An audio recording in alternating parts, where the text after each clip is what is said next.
Hey there. I woke up a little while ago taking a nap, and I read one of my friend's comments on Facebook. The only way you find the capacity to obey Jesus, who calls us to love both our neighbors and our enemies, is when you cease to view other people as a threat. You believe you are completely safe in this world with God, and it is a world of abundance in which you can share and give and bless and serve and welcome, and you will not lose. And my friend is quoting Sky Jethani, I think his name is. I think he's a pastor. And of course, I like everything that's said there.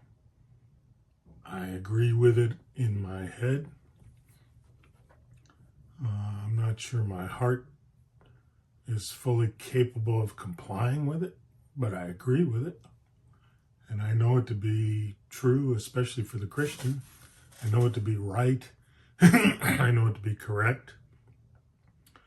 I'm a believer in truth, that there is something called truth that you can trust in, objective truth. And I believe that's true. I also believe that it is a stepping stone, and probably the comments like that, which call for love as opposed to anything that isn't love, which is probably some form of hatred, low-level hatred, disgust, angst, trouble with other people, with other systems, with other ways of doing things, with things that would lead to anarchy or lawlessness. These are things that destroy our peace, I guess. And we don't know how to have peace in the midst of a chaotic world. I was working a ranch actually in Central Texas when I was going to school for farm and ranch management. This is back in the late 70s. And I got to work on one of the great ranches out there. What's the name of the two guys in Lonesome Dove? Oh man, I forgot their names. But they were two great ranchers, and I do a lot of things by movies, actually. But anyway, this was the grandson of one of those great ranchers, and I worked on his ranch, and I felt a responsibility to care for the cattle, to care for the cows, the animals, the horses, and such. And one day I was shredding the pasture, one of many pastures. You shred it, you get like this gigantic 30-foot wide lawnmower on the back of a tractor. And there were some red Brangus bulls that started to fight. And these bulls are probably worth $3,000-$4,000 to the owner. There were some other bulls upwards of $5,000. And $5,000 in 1977, 78, 79. Those were serious dollars to the rancher. They couldn't afford to lose much. So I got my tractor. It was a Ford tractor, not diesel, but gas. And I'll tell you a story about that sometime. But I got that tractor, and I decided to drive it slowly, cautiously between these group of fighting bulls. I was going to save them. I was going to protect them. I was going to keep them from killing each other. I had seen another bull break the leg of another bull one time, and that was a $5,000 bull, and it turned out to be $1,200 worth of hamburger. And so I thought, I got to do something. So I got my tractor in between me and those bulls, and I started pushing in between the two fighting bulls, especially the ones that were fighting. And before I knew it, they were up and over my seat. It was a non-cab tractor, and they were smacking me around. And I got out of that thing fast. And unfortunately, maybe fortunately, but unfortunately, one of the life lessons that I learned there, maybe became a life command, was that you better be really, really, really careful about what you get yourself in the middle of. And so it's easy to seek for peace.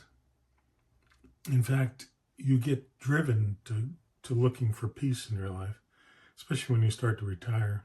Think about retirement. Where can I go live that doesn't have the same hurriedness and harriedness about life and work that I went through in the last 20, 30, 40 years of my working life.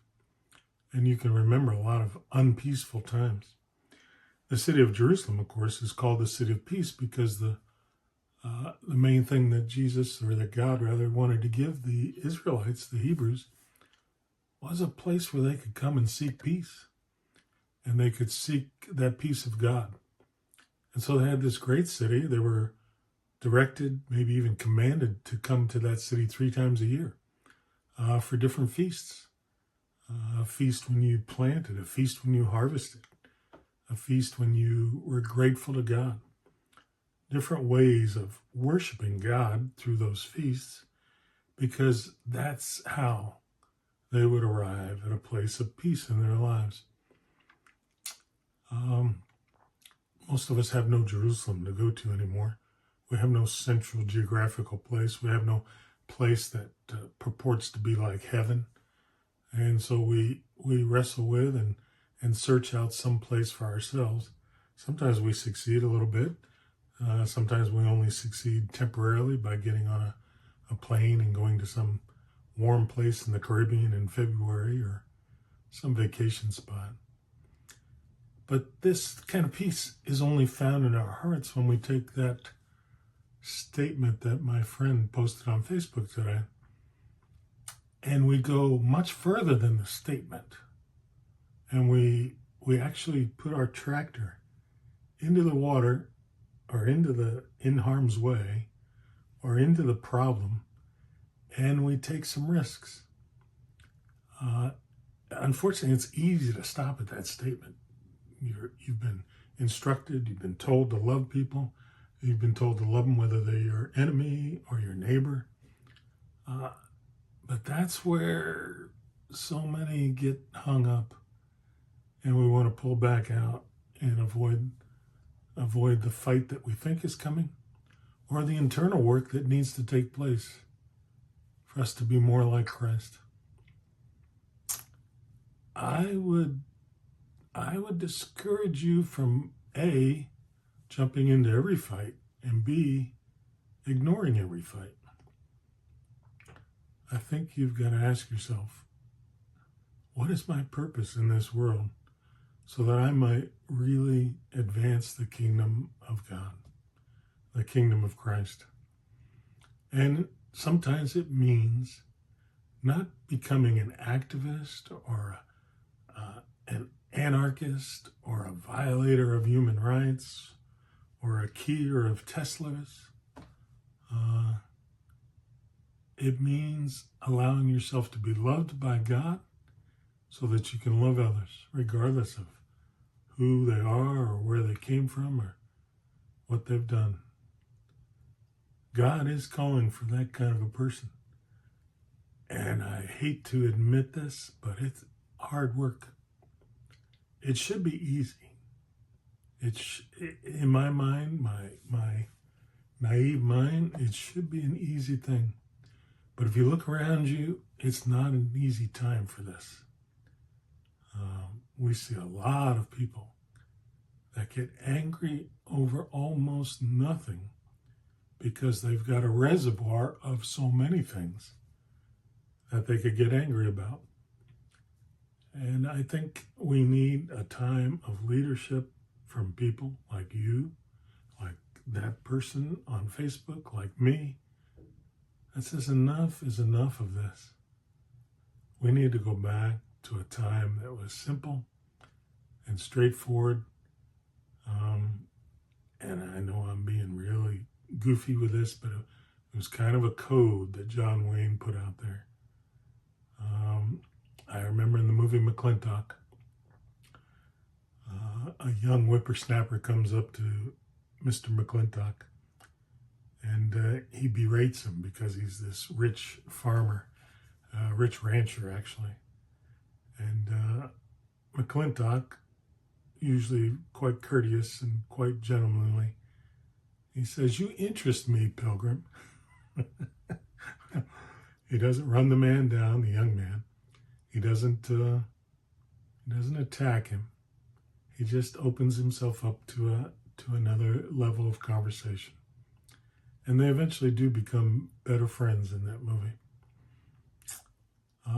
Not everything is John Wayne codable, I know. But there was a code that came from movies like that, and more importantly, the time like that. And so I am a believer in tradition. I am comfortable with tradition because tradition has a successful history of repeating and showing itself as something that you can live by. And there are certain traditions that are very good. And one is not to treat people like they're your enemy just because they have a title or a name or a policy or an approach or a political party or a belief that's different than yours.